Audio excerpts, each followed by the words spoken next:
अस्सलाम वालेकुम जी। आज का हमारा टॉपिक है कॉन्सिक्वेंसेस ऑफ लॉरेंस ट्रांसफॉर्मेशन। हम इसमें देखेंगे रिलेटिविटी ऑफ टाइम, फिर हम देखेंगे टाइम डायलेशन, फिर इसी मुद्दे को हम देखेंगे आइंस्टाइन के पोस्टुलेट्स की मदद से, जिसे हम रिलेटिविटी ऑफ टाइम इसमें भी देखेंगे, टाइम डायलेशन इसमें भी देखेंगे। तो पहले शुरू करते हैं लॉरेंस ट्रांसफॉर्मेशन से। तो रिलेटिविटी ऑफ टाइम क्या है? अब रिलेटिविटी ऑफ टाइम ये कहती है कोई भी यूनिवर्सल टाइम नहीं होता, यानी आप एब्सोल्यूट टाइम का नहीं मतलब कुछ ले सकते। क्या मतलब? कि जो वक्त का चलना है वो डिपेंड करता है state of motion of observer पे। और सादा लफ्जों में कि वक्त जिस रफ्तार से चल रहा होता है वो डिपेंड करता है आपके फ्रेम ऑफ रेफरेंस पे। इसका मतलब फ्रेम ऑफ रेफरेंस बदलेगा, या एक फ्रेम ऑफ रेफरेंस में टाइम कुछ और होगा, दूसरे में कुछ और होगा। तो ये जो टाइम इंटरवल है दो इवेंट्स के बीच में, इसे हम मेजर करते हैं एक इनर्शियल फ्रेम से, जो उसके साथ रिलेट होगा। क्योंकि हम स्पेशल थ्योरी पढ़ रहे हैं तो इनर्शियल फ्रेम ही होगा। तो दूसरे इनर्शियल फ्रेम के लिहाज से, यानी एक इवेंट हम ऑब्जर्व करेंगे एक इनर्शियल फ्रेम और दूसरे इनर्शियल फ्रेम के साथ जो रिलेट कर रहा होगा, जो मूव करेगा with respect to first one. कैसे? जरा समझते हैं। लेट्स से हमारे पास एक क्लॉक है एस फ्रेम में, ये नीचे आपको दिख रहा है क्लॉक, ठीक है। अब आपके पास एस रेस्ट पे है, जैसे आप यहाँ पे एस को रेस्ट पे देख रहे हैं, और ऑब्जर्वर जो है वो एस प्राइम फ्रेम में है, जैसे ये ऊपर एस प्राइम फ्रेम में है, जो मूव कर रहा है विद कांस्टेंट वेलोसिटी यू, जैसे आप यहाँ पे देख रहे हैं। अब उसने पहला टाइम नोट किया T1, ठीक है। जो ऑब्जर्वर है एस फ्रेम में, और वही आपके एस प्राइम वाले ने किया तो T1 प्राइम, जैसे आप यहाँ पे देख रहे हैं T1, और इसने किया T1 प्राइम।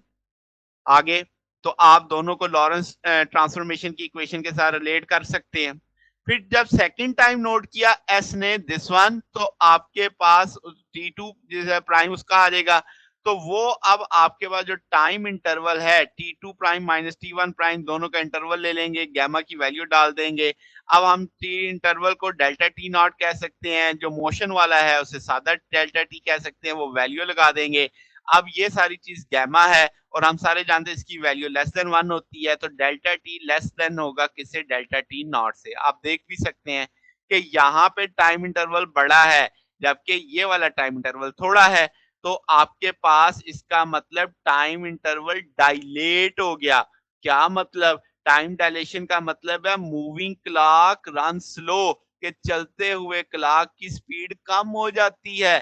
तो इसका मतलब ये जो फ्रेज है इंडिकेट कर रही है कि जो क्लॉक चलेगा फ्रेम के रेफरेंस से, ठीक है, जिसमें सिंक्रोनाइज क्लॉक होंगे, तो उसकी स्पीड उसको स्लो हो जाएगा, यानी उसके टाइम जो क्लॉक टिक करेगा वो स्लो करेगा। तो ये आपकी लॉरेंस ट्रांसफॉर्मेशन से पता चला कि टाइम डायलेशन होती है। अब आइंस्टाइन के लिहाज से देखें तो उसे आप कैसे कहेंगे रिलेटिविटी ऑफ टाइम को? आप कहेंगे दो टिक्स के बीच में जो टाइम होता है क्लॉक के अंदर जब मेजर करेंगे वो कम आएगा उस टाइम के लिहाज से, जब वो आपका जो दो टिक्स होंगी उस फ्रेम ऑफ रेफरेंस के, जो कि क्लॉक मूव कर रहा होगा। मतलब कि चलते हुए क्लॉक की जो दो टिक्स के बीच का टाइम है वो कम होगा। तो आपके पास इसका मतलब प्रॉपर टाइम क्या है कि जब दो इवेंट्स होते हैं सेम लोकेशन में एक इनर्शियल फ्रेम में के अंदर, तो आपका जो टाइम इंटरवल होता है उसके बीच का, जब आप वो फ्रेम उस फ्रेम में जब आप मेजर करते हैं तो उसे हम प्रॉपर टाइम कहते हैं इंटरवल, और या प्रॉपर टाइम सिंपल बोल देते हैं। तो मेजरमेंट जो सेम टाइम इंटरवल की किसी दूसरे इनर्शियल फ्रेम से, वो हमेशा क्या होगी? ज्यादा आएगी। अब इसका मतलब जरा और डिटेल में देख लेते हैं कि इसको, यानी देख ले सादा-सादा मतलब क्या है कि भई जिस फ्रेम के अंदर रहते हुए रेस्ट में या यूनिफॉर्म वेलोसिटी के अंदर रहते हुए आपने मेजरमेंट की, वो आपका टाइम प्रॉपर टाइम है। मगर एक चलते हुए फ्रेम में जब आपने रीडिंग ली, तो वो टाइम आपका आपके टाइम से लेस आने वाला है। ठीक है? तो आप कह लें कि आपका यानी वो टाइम मेजरमेंट हमेशा ज़्यादा होगी। अब टाइम डायलेशन को हम कहते हैं कि वो अमाउंट जिसमें टाइम इंटरवल बढ़ जाता है प्रॉपर टाइम के लिहाज से, उसको हम टाइम डायलेशन कहते हैं। अब इसकी वेरिफिकेशन देखते हैं कि रिलेटिविटी ऑफ टाइम कैसे होती है। तो डिवाइस कॉन्फ़िगर कर लेते हैं पहले। लेट्स से हमारे पास एक रॉड है जिसमें लाइट बल्ब है एक एंड पे, और आपके पास मिरर है दूसरे एंड पे, जैसे एम लिखा हुआ आ रहा है, इसके बीच की दूरी एल नॉट है, और आप एक फ्लेम लाइट जो बल्ब से होगा वो मिरर से हिट करके वापस आएगा डिटेक्टर तक, और क्लॉक टिक करेगा जब वो वापस आएगा। ठीक है, जैसे आप यहाँ पे भी देख सकते हैं कि वो जा रहा है, डिटेक्टर से हिट करके वापस आ रहा है। तो जो ऑब्जर्वर और डिवाइस जब पहले रेस्ट पे होंगे, शुरू में जब मूवमेंट नहीं है, तो आप कहेंगे चूंकि ऑब्जर्वर रेस्ट पे है, क्लॉक टिक करेगा तो वो प्रॉपर टाइम लेगा डेल्टा टी नॉट। जो नेसेसरी होगा, जब फ्लैश जाएगा वापस आएगा तो जाने का एल नॉट, वापसी का एल नॉट, तो 2 एल नॉट का डिस्टेंस हो गया। तो वो बल्ब से जाके मिरर से गया, फिर वापस डिटेक्टर तक आया, तो डेल्टा टी नॉट हो जाएगा 2 एल नॉट बाई सी।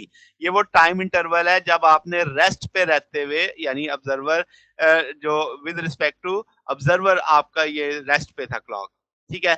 अब अगर मैं कहूं कि ऑब्जर्वर और डिवाइस मूव कर रहे हैं, यानी डिवाइस भी मूव कर रही है और ऑब्जर्वर भी मूव कर रहा है, तो जो ऑब्जर्वर है सेकंड फ्रेम में वो कांस्टेंट वेलोसिटी के साथ मूव कर रहा है फ्रेम ऑफ रेफरेंस के लिहाज से, यानी उसकी वेलोसिटी कांस्टेंट है। और आप कहेंगे कि उसने टाइम जो इंटरवल मेजर किया वो डेल्टा टी है। कैसे किया वो जरा देख लेते हैं। अब जो ऑब्जर्वर ओ है वो फ्लैश एमिट करेगा ए से, जैसे पहले आपने देखा, वो आपका बी से मिरर से हिट करके वापस आएगी डिटेक्टर तक, सी तक, जैसे आप देख सकते हैं। तो अब इस दौरान वो खुद भी आगे गया, उसकी स्पीड यू थी, तो उसने जो फासला तय किया यू डेल्टा टी आ जाएगा, ठीक है। उस जगह से जहां से फ्लैश चला और उस जगह पे जहां पे वो डिस्टेंस जहां पे उसने कंक्लूड किया, अब आपके पास एक एल जाने का, एक एल आने का, तो वो अब आप कह सकते हैं कि 2L है।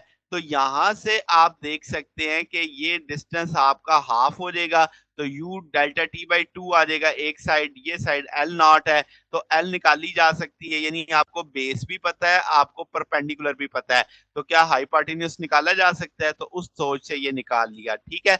एल नॉट परपेंडिकुलर है और जो बेस है वो u डेल्टा टी बाई 2 है, क्योंकि टोटल ये डिस्टेंस था ना आपका। तो अब इस लिहाज से आपने निकाली, तो टाइम इंटरवल ओ से आपके जो लाइट ट्रेवल कर रही है स्पीड के साथ, तो डेल्टा टी बराबर आ जाएगा 2L बाई सी। एल की वैल्यू मालूम है, वो वैल्यू डाल दी। अब दोनों साइडों का स्क्वायर ले लिया, सी दूसरी तरफ चला गया। अब आपके पास 2 ये 4 हो चुका है, अंदर ले जाएंगे तो मोस्ट सिंप्लीफाइड वर्जन इसका ये आ जाएगा आपके पास।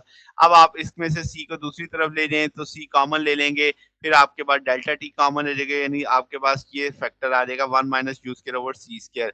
तो सी स्क्वायर से कट जाएगा, ये फैक्टर दूसरी तरफ ले जाएंगे, तो ये वही इक्वेशन आ गई जो आपकी लॉरेंस के साथ बनी थी। तो आपके पास ये बताती कि डेल्टा टी टाइम ज्यादा होगा किससे, डेल्टा टी नॉट से, किस फैक्टर से, 1 over square root 1 minus u square over c square. तो मूविंग क्लॉक आपका स्लो चल रहा है, किसके लिहाज से, उस क्लॉक के लिहाज से जो रेस्ट पे है। इस इफेक्ट को टाइम डायलेशन कहते हैं।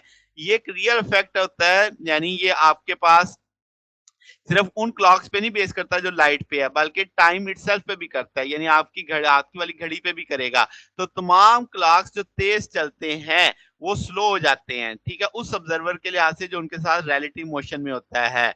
इसमें बायोलॉजिकल क्लॉक भी आप शामिल करेंगे। तो जनाब ये हमारे पास आज का टॉपिक था। अगर आपको इसमें कोई बात पूछनी हो, डाउट हो, तो नीचे कमेंट्स में पूछ सकते हैं। वीडियो अच्छी लगी हो तो वीडियो को लाइक कीजिएगा, दोस्तों के साथ शेयर कीजिएगा, चैनल को सब्सक्राइब कर दीजिएगा। अब तक के लिए इतना ही, बाकी इंशाल्लाह फिर नेक्स्ट देखेंगे। ओके, अल्लाह हाफिज।